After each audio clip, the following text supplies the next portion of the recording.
Bonjour.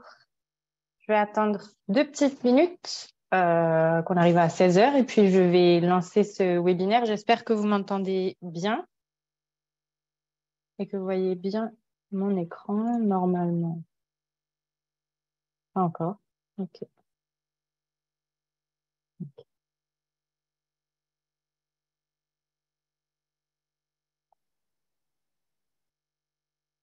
On attend 2-3 petites minutes, le temps que tout le monde se connecte et on va pouvoir lancer ce webinaire.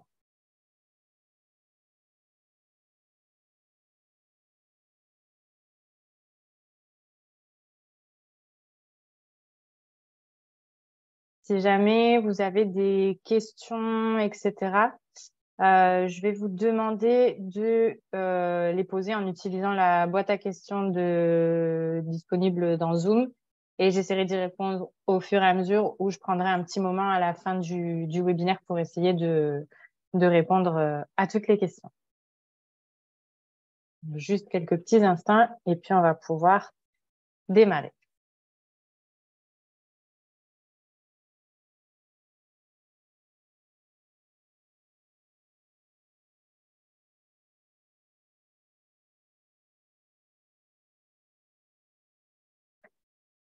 Si jamais vous avez besoin de partir avant la fin du webinaire, etc., donc cette session est enregistrée et sera publiée sur notre chaîne YouTube d'ici quelques jours. Ok, je vais laisser encore 1 ou 2 petites minutes puisqu'il vient juste d'être 16 heures, le temps que les dernières personnes arrivent et se connectent. Et on va pouvoir démarrer ensemble.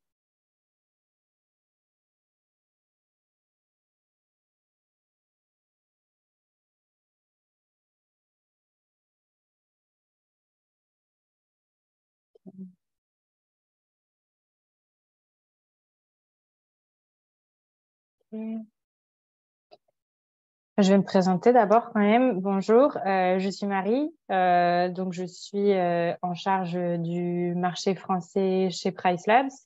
Et aujourd'hui, on va découvrir ensemble les dernières nouveautés qu'on a lancées au courant du mois d'avril. Alors, si vous avez des questions au fur et à mesure sur la présentation que je fais aujourd'hui, n'hésitez pas à les poser en utilisant la boîte à questions. Le chat, je vais avoir un petit peu de mal à le gérer comme je suis toute seule aujourd'hui. Donc, la boîte à questions, ça va être la méthode la plus facile pour poser vos questions aujourd'hui. Alors, aujourd'hui, dans les nouveautés qu'on va découvrir, hop, on va venir rappeler un petit peu quels sont les différents outils de benchmarking disponibles dans PriceLab, c'est-à-dire comment venir voir ce que font mes compétiteurs. On va pouvoir regarder un petit peu plus l'onglet données du quartier. Ensuite, on va venir découvrir ensemble les données hôtels qu'on est venu rajouter dans PriceLabs. Et puis ensuite, je vais vous montrer quelques petites choses qu'on est venu affiner dans nos rapports de pacing dans le portfolio analytique.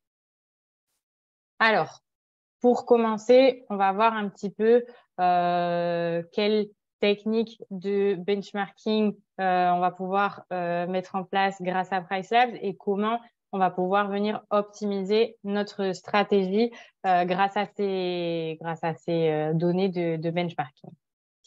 Donc, le benchmarking, en fait, c'est l'étude de nos compétiteurs et de notre marché. Donc, ça va nous permettre, en fait, on va venir identifier les forces et les faiblesses sur notre marché, de pouvoir s'assurer de rester compétitif, d'apprendre des meilleures pratiques des autres. Donc, s'il y a certaines choses que nos compétiteurs mettent en place et qui fonctionnent pour eux, essayer peut-être de venir copier certaines de ces stratégies, de se fixer des objectifs et des attentes réalistes. Si, par exemple, je vois que sur un marché en basse saison, j'ai en règle générale une occupation de marché aux alentours de 20%. Je vais donc pouvoir comprendre qu'en basse saison, pour moi, remplir tous les jours, ce sera potentiellement impossible puisqu'on n'a pas cette demande suffisante sur le marché, etc. Donc, de venir comprendre son marché en fonction de ça, de venir ajuster nos objectifs, nos attentes, etc. Et puis, bien sûr, venir analyser ce que font nos compétiteurs, ça nous permet également de venir optimiser notre stratégie de tarification. On va pouvoir, dans PriceLab, venir créer des sets de compétiteurs, donc on appelle CompSet en règle générale dans PriceLab. Vous allez pouvoir venir observer donc différents hébergements présents sur votre marché et puis venir identifier celles qui ont des caractéristiques similaires à votre hébergement, celles dont vous souhaitez suivre un petit peu la tarification, un petit peu la stratégie, etc. On va pouvoir suivre les performances sur ce concept, quel est leur taux d'occupation, quelle est la production revenu qu'on observe pour ces hébergements, quelle est leur fenêtre de réservation, etc. Et une fois qu'on a bien compris ce qui fonctionne chez les autres, on va pouvoir donc utiliser ces données pour tout ce qui va être nos personnalisations, pour toute la mise en place de notre stratégie avec donc, ce qu'on appelle actuellement les customisations dans PriceLab. Et également, ça peut nous permettre de venir évaluer notre performance.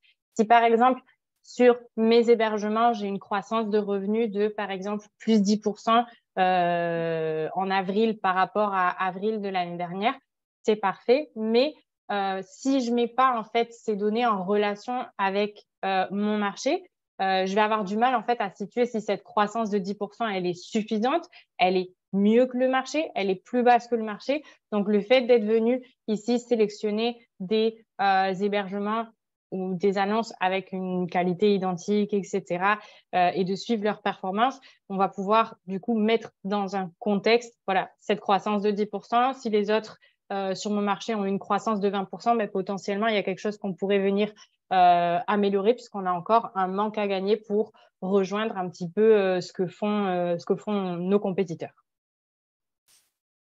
Encore une fois, si vous avez des questions, n'hésitez pas, je garde un œil sur la boîte à questions et j'y répondrai donc à voix haute au fur et à mesure ou à la fin, je prendrai un petit moment. OK. Alors, pourquoi l'étude des données hôtelières va aussi être intéressante, même dans le cadre de la location touristique? Donc, je suppose que vous avez vu récemment un nouvel onglet apparaître dans votre pricing dashboard avec des données d'hôtel. Donc, en fait, ces données d'hôtel, elles sont également intéressantes, même si on est gestionnaire plutôt d'appartements, villas, etc., puisque, donc, comme on le sait, tout le monde hôtelier en global a commencé à appliquer donc des stratégies de revenu management depuis un petit peu plus de temps et sont de manière générale un petit peu plus professionnalisées dans cette gestion de la tarification dynamique. Donc, on peut venir regarder quelles sont les tendances tarifaires sur notre marché. Ça ne veut pas dire qu'on va être obligé de suivre la tarification des hôtels, mais venir comprendre voilà, réellement dans une même saisonnalité, est-ce qu'une semaine sur un événement concret, quelle est l'augmentation en pourcentage que les hôtels viennent appliquer, etc. Et puis venir peut-être donc s'en inspirer pour notre propre stratégie. Donc, comprendre les tendances tarifaires, c'est ce que je viens d'expliquer, et également identifier les périodes de forte demande en venant donc regarder ces tendances tarifaires. Et également, on peut venir s'inspirer de ce que font les hôtels pour tout ce qui est sur la période creuse, en règle générale, quel type d'actions ils vont lancer, etc. Et puis venir peut-être appliquer certaines actions qui pourraient être intéressantes sur notre propre portefeuille. Également, évaluer l'impact des événements locaux. Donc, encore une fois, tous les événements ne vont pas venir affecter de la même façon des hôtels que de la location touristique. Donc, il faudra quand même prendre ça avec pas des pincettes, mais pas au pied de la lettre. Si les hôtels ont augmenté leur tarif de 50% d'un jour sur l'autre, peut-être pas forcément réagir exactement de la même façon, mais venir comprendre voilà, quels événements impactent plus que d'autres. Et également suivre l'évolution du marché. Est-ce qu'on a plus d'offres sur une certaine période de l'année moins d'offres, etc. Et puis venir comprendre un petit peu l'évolution de la demande sur notre marché. Donc, maintenant, on va faire un petit rappel sur l'onglet Neighborhood Data. Donc, ce n'est pas forcément des nouveautés, mais je voudrais vous le représenter un petit peu puisqu'on est venu donc changer quelques petites choses dans le système. Donc, si je me connecte ici à Price Labs, l'onglet Neighborhood Data, donc données sur le quartier, c'est celui-ci ici. Si vous n'êtes jamais rentré sur cet onglet-là, je vous invite fortement à venir cliquer dessus puisque vous allez obtenir un certain nombre de données qui sont assez intéressantes pour peut-être mieux comprendre votre marché et puis potentiellement affiner un petit peu votre stratégie, etc. Donc, la première chose qu'on va vouloir faire quand on rentre sur cet onglet Neighborhood Data, c'est sélectionner sur quel type d'hébergement je souhaite regarder les données. Donc, dans le Neighborhood Data, on inclut environ 350 annonces qui sont situées autour de la vôtre avec une taille similaire à la vôtre. Donc, on inclut plus et moins une chambre. Donc, ici, on est sur un hébergement de 5 chambres. Donc, dans mes données quartiers, on a également des hébergements de 4 chambres et des hébergements de 6 chambres. Et je peux venir regarder donc différentes informations sur les hébergements ici. La première chose, donc ici, je me compare uniquement à des hébergements de 5 chambres. Le premier graphique qu'on va voir ici nous présente la tarification future sur notre marché. Donc, par défaut, c'est les 12 prochains mois qui sont sélectionnés. Si vous cliquez ici, vous pouvez donc faire varier le rang de date qu'on vient regarder. On a différentes informations sur ce graphique pour nous permettre de mieux comprendre notre marché et peut-être de venir affiner notre stratégie. Donc, la première chose qu'on peut voir, c'est cette ligne noire continue. Donc, dans la légende ici, ça s'appelle le final price, votre prix final. Donc, cette ligne noire continue, elle représente la tarification qui est recommandée par Price Labs actuellement. La ligne en pointillé, un peu grisé ici, c'est le tarif que vous aviez. Donc, ça peut être hier si vous synchronisez déjà avec Price Labs ou si vous venez de changer votre prix de base, votre prix minimum, c'est le tarif juste avant qu'on recalcule et qu'on arrive du coup à ce prix final, cette ligne noire continue. Ou si vous débutez avec Price Labs et que vous n'avez pas encore commencé à synchroniser vos tarifs, cette ligne en pointillé, ça représente vos tarifs avant de commencer à utiliser Price Labs, ce que vous avez actuellement. Donc, quand on fait la mise en place de Price Labs, je suppose que si vous êtes sur ce webinaire de mise à jour, vous avez déjà fait la mise en place initiale de Price Labs. Mais si vous la faites pour un nouvel hébergement, vous pouvez comparer la tarification qui est recommandée par Price Labs avec la tarification que vous aviez jusqu'à présent pour voir s'il y a besoin peut-être de venir affiner prix minimum, prix de base ou d'ajouter un prix maximum, etc. Et ensuite, on a 3 bandes de couleurs sur ce premier graphique qui viennent représenter en fait 3 segments de marché. Donc, on a la partie grisée qui est la partie ici un peu en bas qui représente la partie plutôt économique du marché. Ensuite, en rose un petit peu plus foncé ici sur le milieu du graphique, on a la partie médiane du marché en termes de tarifs, encore une fois. Et la partie rose pâle ici, ça va représenter donc la partie tarifaire la plus élevée du marché. Donc, potentiellement, ce graphique-là, ce qui peut vous aider à faire, c'est aider à venir affiner votre tarification. Si je vois que cet hébergement, il devrait être toujours parmi les plus chers de mon marché, ce que je vois ici, c'est que, en règle générale, à part sur la période peut-être estivale, sur le reste de l'année, je me trouve plutôt sur la tranche économique en termes de tarifs. Et donc, ça va me permettre de venir voir si potentiellement j'ai besoin d'aller réviser mon prix de base, rehausser mon prix minimum, etc. Pour venir affiner mon positionnement ici par rapport à mon marché. Une des choses qu'on est venu ajouter, ou non, qui était déjà disponible, mais que la plupart des gens ne connaissent pas forcément, c'est ici. Si on reclique donc sur ce bouton rose avec des traits blancs, on peut sélectionner une source différente de celle que nous, on sélectionne par défaut, c'est-à-dire ces 350 hébergements localisés autour du vôtre. Si vous utilisez notre produit Market Dashboard et que vous êtes venu sélectionner donc un set de compétiteurs plus précis avec différents filtres appliqués, etc. Vous allez pouvoir vous comparer du coup au set de compétiteurs que vous avez créé ici si vous en aviez créé un et dire OK, donc là bon ça n'a rien à voir puisqu'on est sur Biarritz et j'ai un market dashboard de Paris, mais si j'avais un market dashboard de Biarritz, je pourrais venir regarder les autres hébergements de 5 chambres par exemple avec une qualité similaire à la mienne qui pratiquent de la tarification dynamique, qui ont 3 salles de bain, ce que je veux, et venir sélectionner ici. Et ici, au lieu de me comparer donc à mon marché extra-local, je vais me comparer à des hébergements que j'aurais moi-même sélectionnés. Là, ça ne va pas forcément avoir beaucoup de sens puisque je compare Biarritz à Paris, qui sont deux destinations complètement différentes avec un comportement de vente différent. Si j'avais créé ici un market dashboard de Biarritz, j'aurais la possibilité de venir comparer ce qui est comparable ici. OK, et donc, je peux faire le même exercice, voir sur les annonces que j'ai sélectionnées et que j'ai mis dans mon concept, donc mon set de compétiteurs, quelle est la tarification et puis venir affiner un petit peu ma stratégie en fonction de ce que je vois sur mon marché. Donc ici, je vais retourner sur les annonces à proximité pour qu'on voit quelque chose d'un petit peu plus cohérent sur les prochains graphiques. Mais voilà, cette partie Neighborhood Data, elle est extrêmement intéressante d'aller la regarder de temps en temps pour voir si éventuellement on peut améliorer 2-3 petites choses. Si nous, on a un prix minimum, par exemple, ici, je vois que j'ai mis en place un prix minimum à 300, mais je vois qu'ici, j'arrive à descendre en dessous de ce que fait la partie la plus économique de mon marché.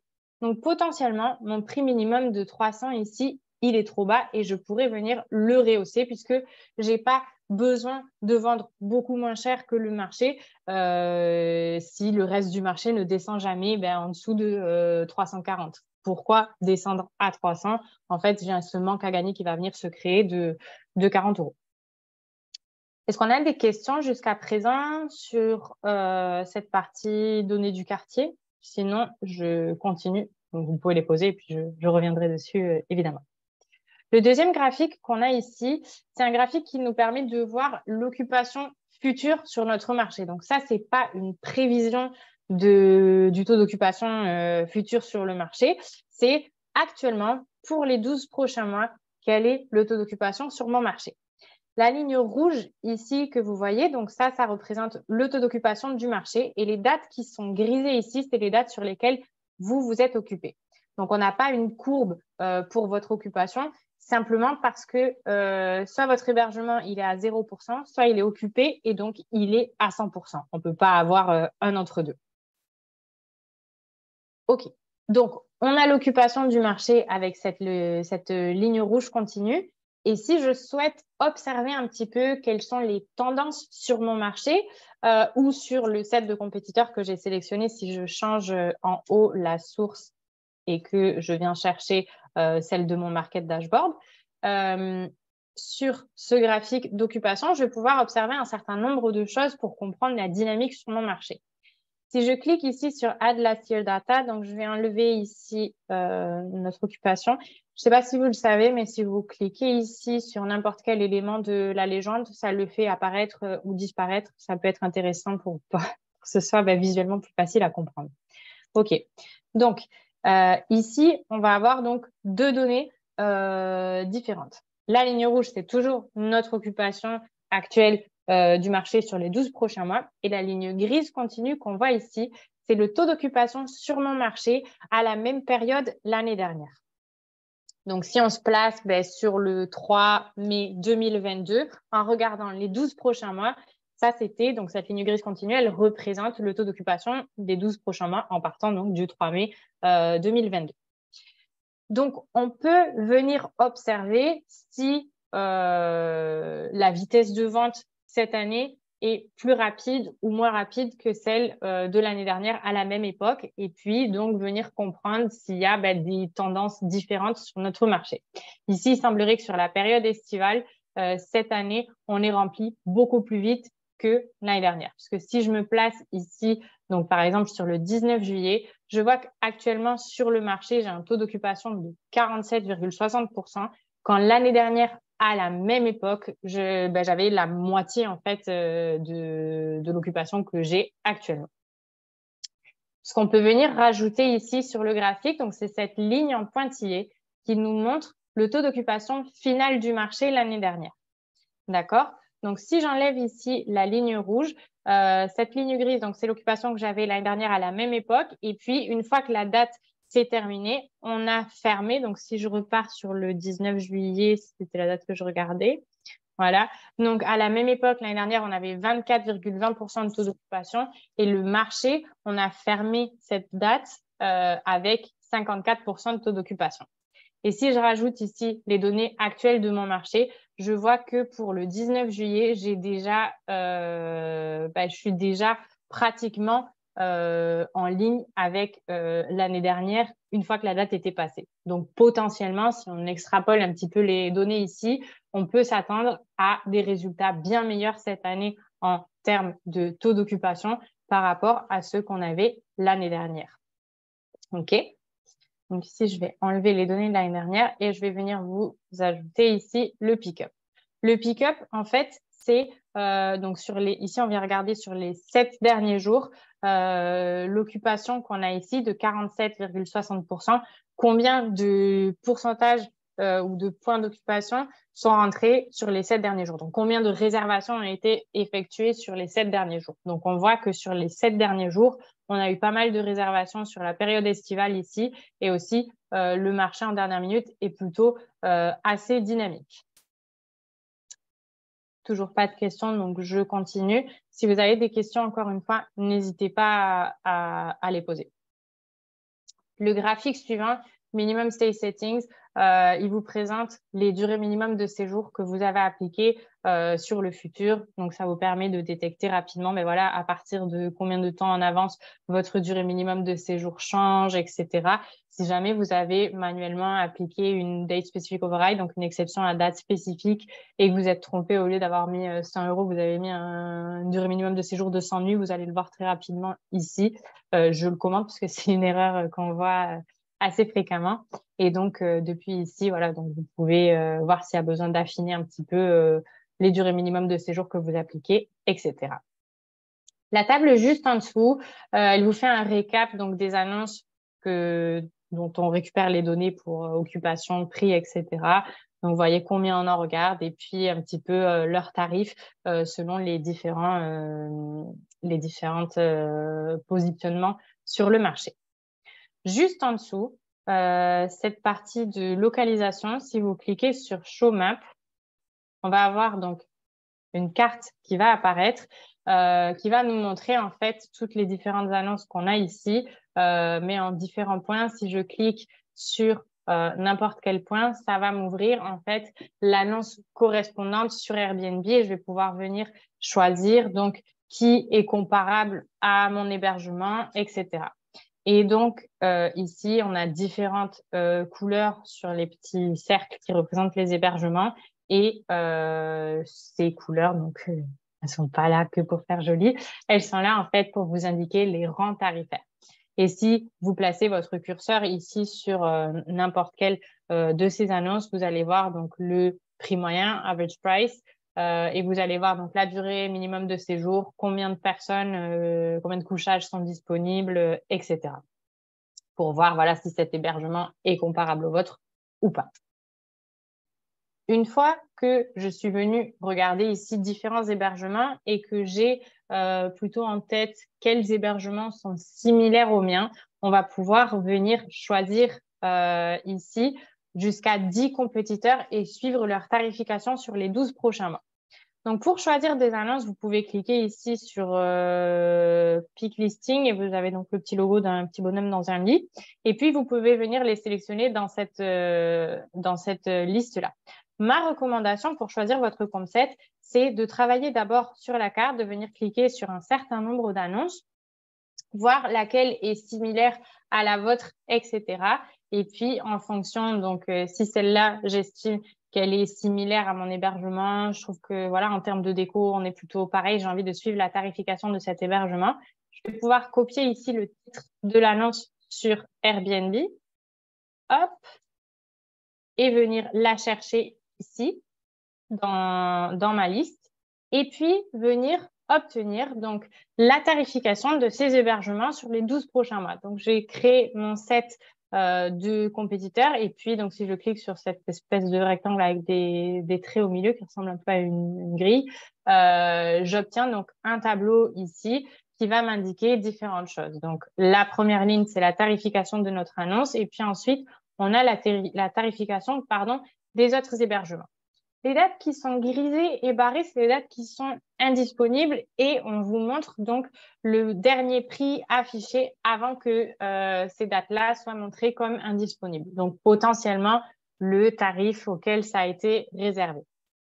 Encore une fois, c'est assez compliqué de indiquer avec certitude que c'est réellement ce tarif-là qui a été réservé, mais c'est un petit peu à titre d'orientation. OK. Parfait. Retournons ici. Donc là, je vais passer sur les slides puisque je voulais présenter directement ça dans le produit. OK. Parfait. Question. Oui, je vous en prie.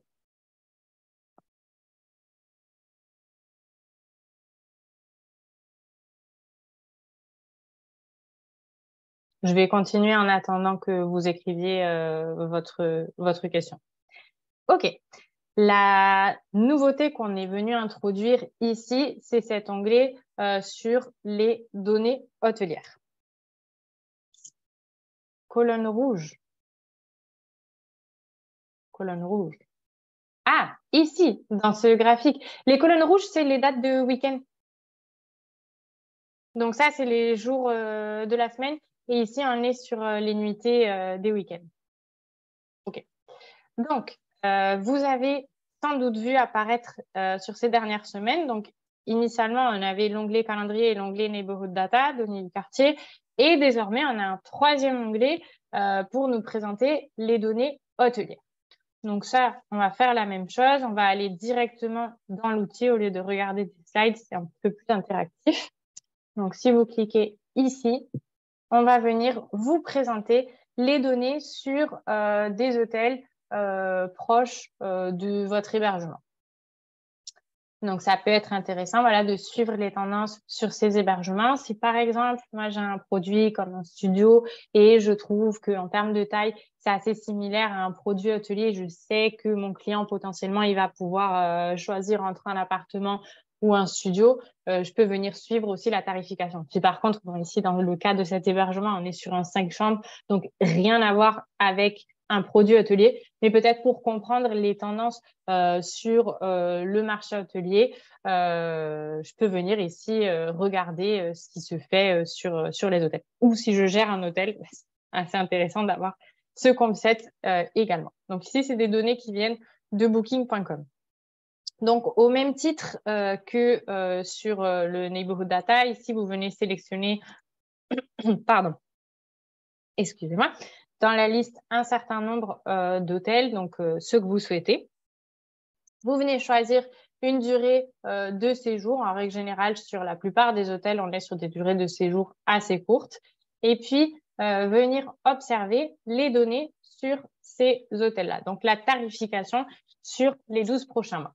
Donc, pareil que sur l'autre graphique, ici, on a la tarification. Donc, bien sûr, ici, elle n'a rien à voir puisque si on se compare un hébergement de 5 chambres avec une chambre d'hôtel, c'est un petit peu difficile de comparer correctement. Et vous allez donc obtenir également un certain nombre de données, les dates sur lesquelles cet hôtel est indisponible, les dates sur lesquelles il y a des durées minimum de séjour différentes qui sont appliquées. Donc ça peut être quelque chose d'assez intéressant aussi parce que sur les périodes où on a des événements, on va avoir tendance à aller augmenter nos tarifs. Mais ce qu'on peut également venir chercher, c'est des séjours un petit peu plus longs puisqu'on a cet excès de demande par rapport à ce qu'on a d'habitude et donc cette possibilité peut être de venir rehausser aussi les durées minimum de séjour. Si on voit qu'un hébergement travaille normalement avec des durées minimum de séjour d'une seule nuit et puis d'un coup il est indisponible, donc vous avez ici l'explication, le prix NB c'est que on ne trouve pas de tarif pour une seule nuitée, donc il faudra refaire la recherche avec une durée minimum de séjour un petit peu plus longue pour voir à partir de combien de nuits minimum cet hébergement est disponible et donc de venir comprendre potentiellement sur ces dates-là, si cet hôtel normalement n'applique jamais de durée minimum de séjour, il se passe peut-être quelque chose de spécial, c'est peut-être un pont, etc. Si vous avez des appart-hôtels dans votre set de compétiteurs ou si vous voulez chercher certaines annonces qui sont disponibles sur booking.com, vous pouvez les chercher également ici depuis ce sélecteur d'hébergement. Et en dessous, comme on a pour la partie données du quartier, on a cette carte pour venir voir où se trouvent les hôtels sélectionnés. Et ici, en fait, sur l'autre graphique, on vous montrait les rangs tarifaires. Ici, on vous montre leurs notes sur Booking. Donc, ça va de 0 à 10. Donc, si on a des hébergements plutôt dans les tons verts, c'est qu'ils ont une note soit non disponible ici. Donc, il vient peut-être d'ouvrir et il n'a pas encore de score sur Booking. Et ceux qui sont en rouge, ils vont avoir des scores plus élevés. OK. Je vais retourner ici sur mon PowerPoint. Donc, vous pouvez sélectionner ici jusqu'à 350 hôtels. Ça fait peut-être beaucoup. Je ne sais pas si vous avez besoin de venir réviser les tarifs sur 350 hôtels, mais vous avez la possibilité et vous pouvez filtrer par durée minimum de séjour. Donc, faire le test.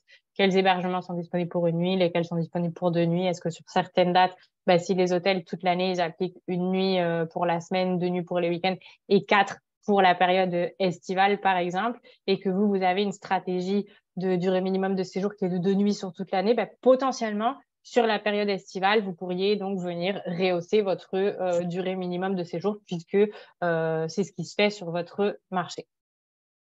OK. Et j'ai oublié de montrer ici. Si je remonte, donc cette vision ici, soit on l'a en version tableau, soit on peut venir, si ça marche, hop, observer ces mêmes données-là sur une version graphique. Donc, encore une fois, la ligne noire continue, ça représente la tarification de mon hébergement. Et puis, ici, vous avez les différents hôtels. Et vous pouvez donc venir en désélectionner certains. Donc, en général, votre tarif, vous allez vouloir le garder pour y voir peut-être, je sais pas, un petit peu plus clair avec pas 50 hôtels ici visibles.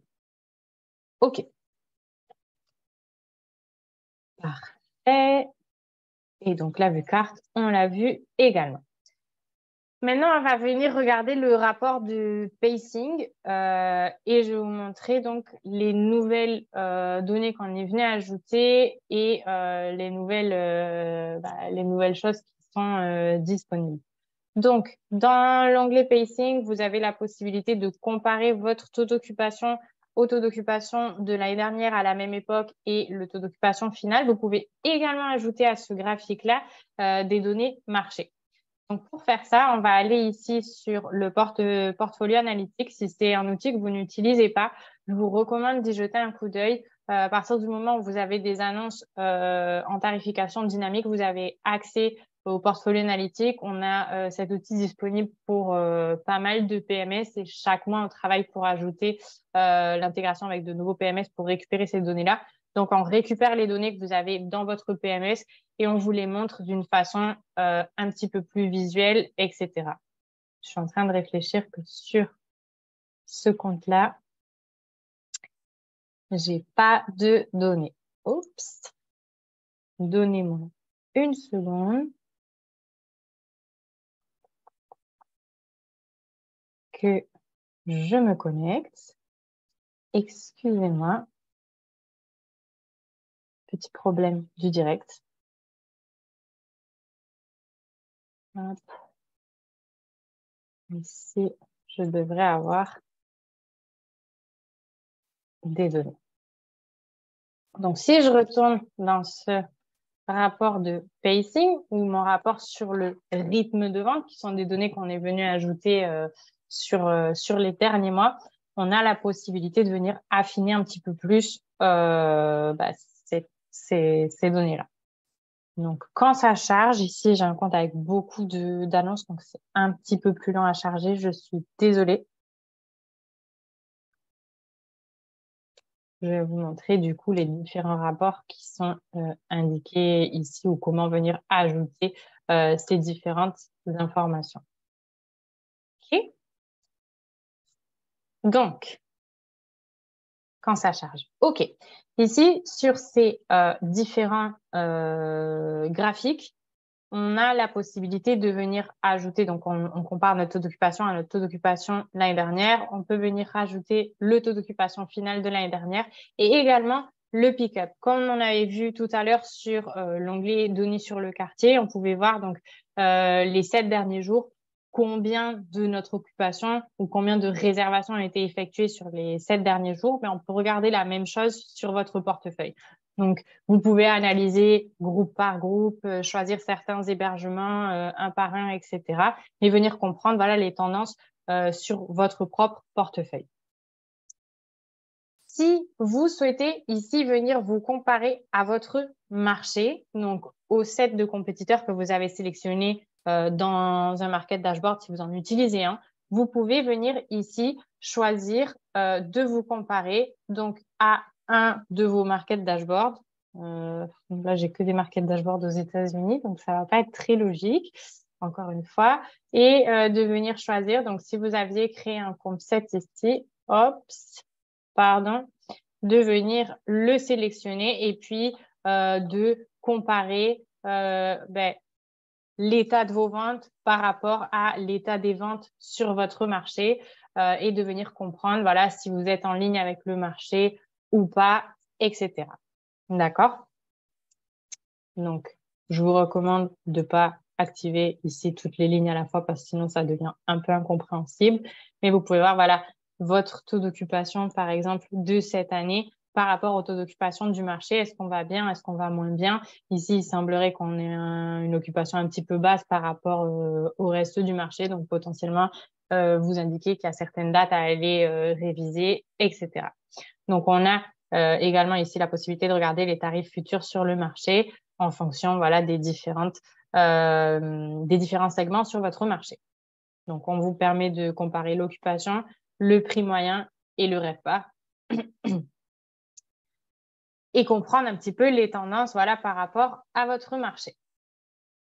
Et,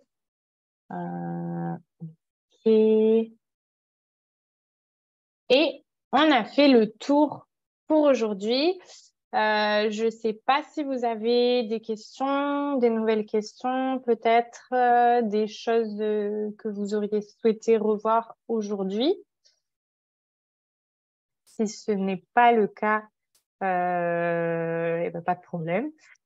Si vous avez des questions plus tard qui vous viennent après cette présentation, n'hésitez pas à écrire au support ici. Oui, je vois qu'on a une main levée. Si vous voulez poser votre question, je vous en prie. Et également, si vous souhaitez contacter aussi avec notre équipe de support à n'importe quel moment, vous pouvez cliquer en bas à droite ici et vous pouvez, donc il semblerait qu'ici on n'ait pas le chat disponible actuellement, donc on doit avoir personne en ligne, mais vous pouvez donc écrire un email. Si le chat est disponible, l'option chat vous apparaîtra ici. Alors, j'attends toujours votre question. Ça y est, j'aurais aimé savoir comment faire mes prix de base. OK. Pour toute personne qui débute avec PriceLabs, je vous recommande le webinaire qu'on a chaque vendredi où en fait, au cours duquel j'explique donc toutes les bases de comment utiliser PriceLabs, comment venir déterminer son prix de base, etc. Vous pouvez vous y inscrire. Donc, pour retrouver tous les webinaires, vous pouvez cliquer ici et puis aller chercher donc sur la page de training les basiques de PriceLab. On a le webinaire qui est disponible en français. Je l'anime chaque vendredi à 10h du matin. Et après, sinon, on a un enregistrement disponible sur YouTube. Donc, je peux vous orienter à suivre ce webinaire et je serai. Et donc, comme c'est fait en direct, je réponds aux questions également en direct. Je vois qu'on a une autre main levée. Si vous pouvez écrire votre question dans la boîte à questions, comme ça, j'y réponds. Ça serait parfait.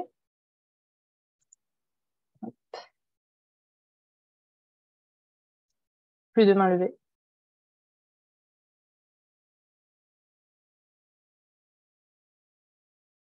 Si on n'a pas d'autres questions pour aujourd'hui, ben, je vais terminer ce webinaire. Encore une fois, si vous souhaitez revenir sur quoi que ce soit mentionné aujourd'hui, ce webinaire sera posté d'ici quelques jours, je ne sais pas exactement quand, sur YouTube, mais dans les 2-3 prochains jours. Et vous pourrez revenir dessus, ou si vous avez besoin voilà, de poser une question au support, vous pouvez le faire en cliquant ici directement. Vous pouvez écrire votre question en français, etc. Il n'y a pas de problème. Et donc, je pense qu'on a terminé pour aujourd'hui. Donc, je vous remercie pour votre temps aujourd'hui. J'espère que ça a été utile. Et je vous dis au mois prochain pour le prochain webinaire. Et sans faire de spoiler, je pense que le webinaire du mois prochain va apporter une nouveauté que vous attendez depuis un petit moment déjà dans Price Labs, et donc une nouveauté qui va sans doute beaucoup vous plaire. Sur ce, je vous souhaite une excellente fin de journée et voilà. Merci encore.